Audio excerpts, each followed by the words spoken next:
Welcome to Noisecutter. All right, and welcome to this issue of the Noisecutter podcast with me, your host, Rex Chatterjee. So, I've done a bit of work in merging a Substack newsletter that I've been writing called Business Thoughts with this podcast called Noisecutter, because we were essentially doing the same work on each, and it just made sense to combine them into one sort of polished product. The mission is the same, right? There's news, there's headlines, there's a lot of them, there's a lot of it. And we're trying to cut past some of the noise that exists and really strike at the truth of what's driving world events today. So yeah, that took a bit of work, and I am slowly catching up both on creating content on the Substack and then doing readouts like this episode here for the podcast. And we'll be doing more video episodes as well, so we'll see them on YouTube, etc. So, what do we got today? Boeing, AI, and other dangers.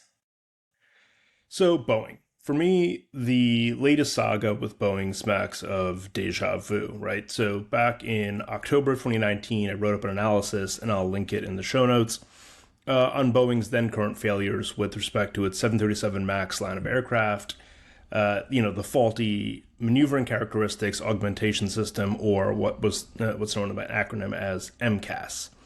So you might be saying to yourself, right? Hey, I had no idea that you're an expert in aviation technology, Rex, and surprisingly, I'm not, right? But that's kind of the point, because sure, while MCAS certainly had its own technical flaws, it wasn't just those flaws that led to the airplane crashes and subsequent losses of life.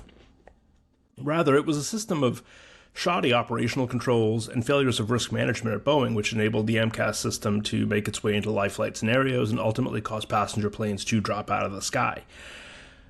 At its peak, my little report, managed to make its way to number 3 on Google search results for Boeing 737 MAX case study or something like that. And so, of course, someone at Boeing must have read it, implemented all the fixes that I prescribed, and so now Boeing has a stellar safety record with, no further issues, right? No, of course not.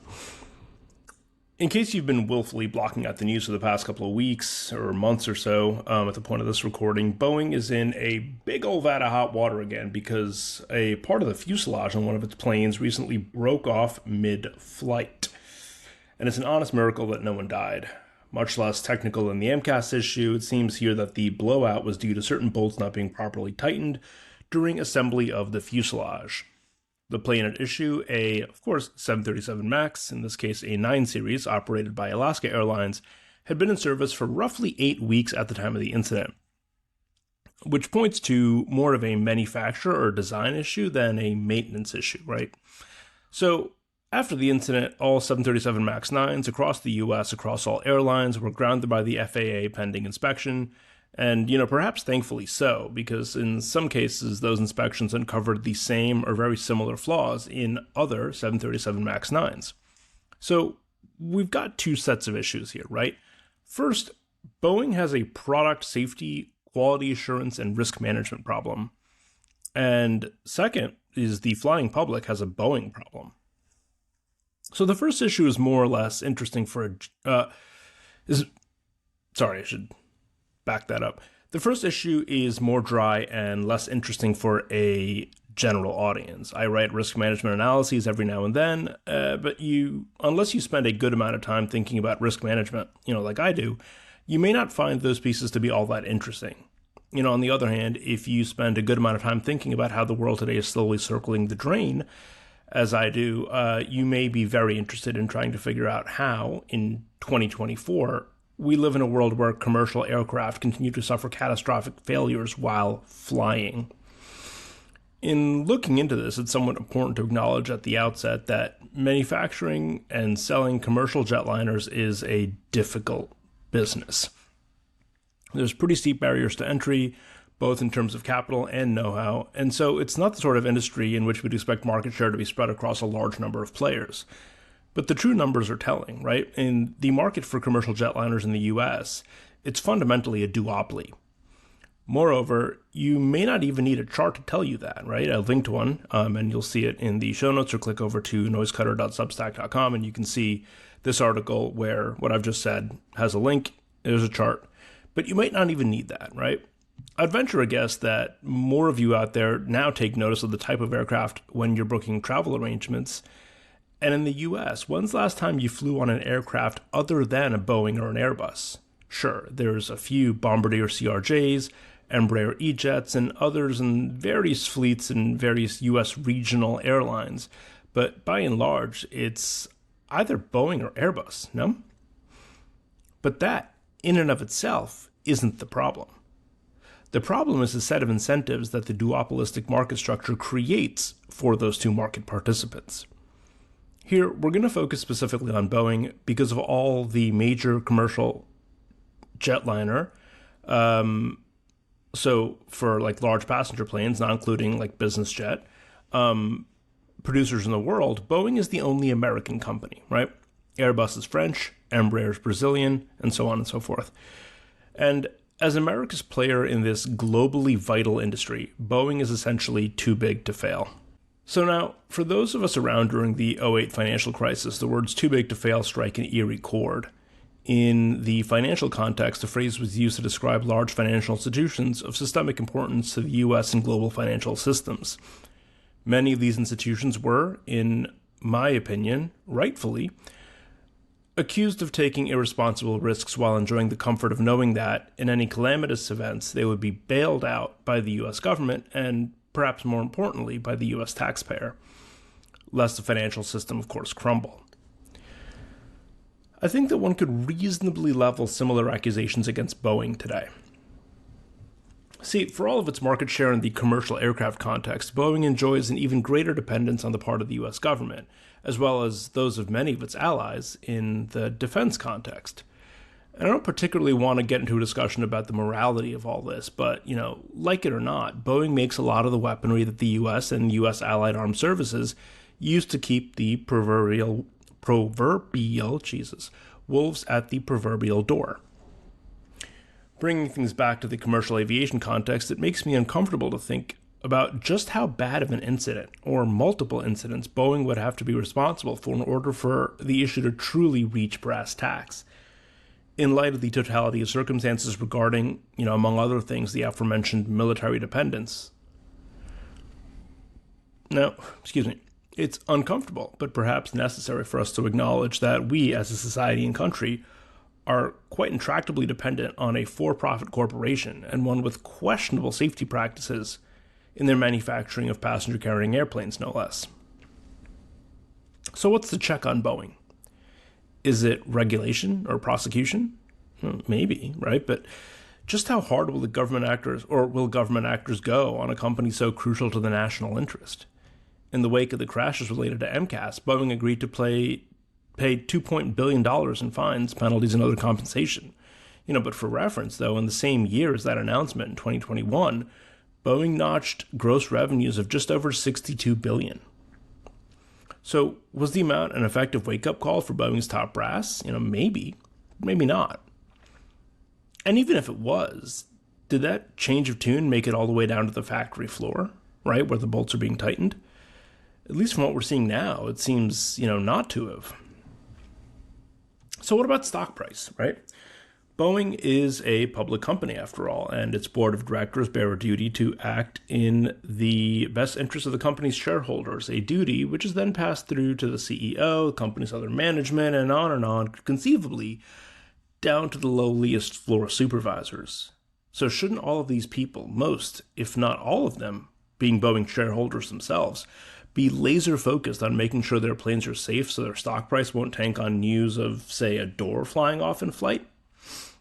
Ideally, yeah, right? But in reality, maybe not.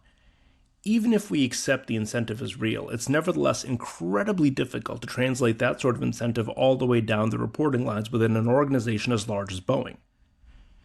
And while for a C-level executive, a shift in stock price may have very tangible meaning in terms of personal wealth, for someone turning a wrench or performing a safety inspection on a factory floor, it most likely does not. But back to what I've just written, or said. we shouldn't necessarily accept the incentive as real because equity markets and even commercial aviation markets don't always behave in the way which we'd imagine them, right? Using, say, common sense. For example, one would think that Boeing's stock price would have reacted negatively to news of one of its planes losing a door while traveling through the sky. Call my logic old and folksy, but that just kind of makes sense. And of course, that is what happened at first. Boeing's latest safety fiasco did initially have the predictable negative impact on its stock price, but things like stock price incentives, fueled in part by commercial behavior, just don't work the same way in a duopoly as they do in more diffuse markets. And as of the date of when I wrote this piece, the 18th of January 2024, or less than 2 weeks after the blowout incident, Boeing's stock price jumped on news of an order of an additional 150 of its MAX jets from India-based Akasa Air. Lost the door, just sell some more, as the old jingle goes. It's pretty easy to do when you're one of the only games in town. And that's the point here. So how do we fix this? How do we make Boeing actually do the work to put safety first? I'm not sure there's an answer here, besides hope. And on to AI. So, the AI two-step. From November to December of last year, 2023, there was a bit of a leadership jumble at OpenAI, the Microsoft-backed company behind ChatGPT. The company's board ousted Sam Altman, a co-founder of the company and its CEO, for several reasons that weren't all that clear. The move backfired, however, as the company's employees threatened to resign en masse, and its major shareholders were fundamentally in revolt. Ultimately, Sam Altman's position at OpenAI was restored, and that's a cool story if you're into corporate governance, but otherwise sort of whatever, right? Sort of. See, what boards are, at least in theory, supposed to do is to prevent companies from doing things that will spell the doom of all humanity, provided that, of course, spelling the doom of all humanity is at odds with maximizing shareholder value, right? Of course. And sure, yeah, there's a bit of a quibble here, right? Because what about companies that pollute a lot, right? Maybe spelling the doom of humanity, but if it makes the shareholders happy, stock price goes up, do the boards, what do they do, right? But there's regulation for that and so on and so forth. But at least in terms of climate change, right? Most major companies have boards, board committees, or some other group within the governance structure designed to address the concerns and balance them with the input of profit motivation, right? Whether it's actually been effective, well, that's a topic for a different article here entirely, but it's at least an ongoing conversation. But climate change isn't the only thing involved in corporations and the potential doom of all humanity, right? Have you seen The Matrix? How about any of the Terminator movies? That's right. It's time to have a serious discussion about rogue AIs. So, long before AI even existed in the form in which we know it today, folks were worried about what would happen if the power of AI would eventually outstrip human intelligence and therefore becoming something what's known as artificial superintelligence, or ASI. Or another way to put it is artificial general intelligence, or AGI. Nomenclature still kind of varies. And this, ASI or AGI what happens if it goes rogue and acts on its own and potentially against the interest of humanity. Elon Musk has been shouting from the rooftops about this for a while now. And, for other sort of mentions of fears of this kind of phenomenon, I have links here for you guys to look up the Wikipedia articles for the singularity and for a thing called Rocco's basilisk. Don't say I didn't warn you. But what does this have to do with OpenAI and Sam Altman, right? Has the basilisk been born? So it's not quite, right? It's been reported that the company, OpenAI, under Altman's leadership, has made some breakthroughs in its development of AI, and its board felt that it hadn't been properly informed and or was concerned about the nature of the breakthroughs, and the security implications thereof. So wonderful. And perhaps even more alarming is this reporting from the Washington Post. Again, I have a link in the notes here, that for Sam Altman, this isn't the first time he's been dismissed for going rogue. So should we be worried that he's now back in charge at OpenAI? Is this a step in the chain of events that leads to a doomsday AI scenario? Or does this feel like more like wild extrapolation and fear-mongering? So I've got a few observations. One, AI may prove to be the single most important technological development since the internet, maybe even the semiconductor. It's a Pandora's box that cannot be resealed. Number two, the current state of AI technology is a far cry away from a runaway doomsday scenario. We don't have to worry about Skynet just yet. 3. While the scenario of a rogue artificial superintelligence being the undoing of the human race might be possible, there is an ocean between that and it being plausible, or much less probable. In the current discourse, there are no credible arguments or explanations that yet exist for how it goes from possible to plausible to probable.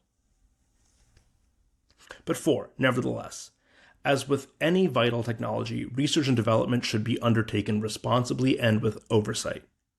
Even if not world-ending, an AI system that causes nuclear accidents or power grid failures would be less than desirable, obviously. And that brings us to 5. In any oversight function, it is likewise vital to maintain focus on the goal, and that is to say, furthering technological development, whether in a commercial context with respect to business competition or in a nation-state context with respect to national security. Failing to keep pace in development spells risk.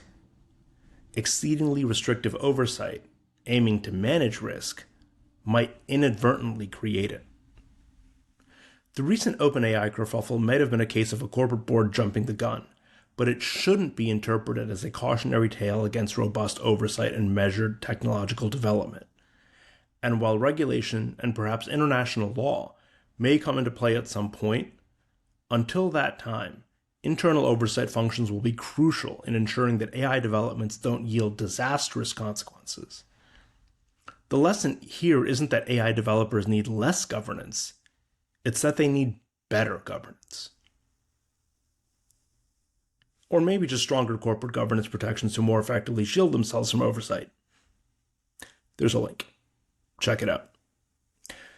And that's it for this episode of the Noisecutter podcast, episode 005. This readout entitled Boeing, AI, and Other Dangers. I will include a link to the text of this article, this issue rather, the two articles on the Noisecutter Substack. You can head over there, noisecutter.substack.com, and subscribe if you feel so inclined. And there's a few other quick hit stories that I won't get into here, but that you can read directly on the Substack. All right, and until next time, I will see you guys later.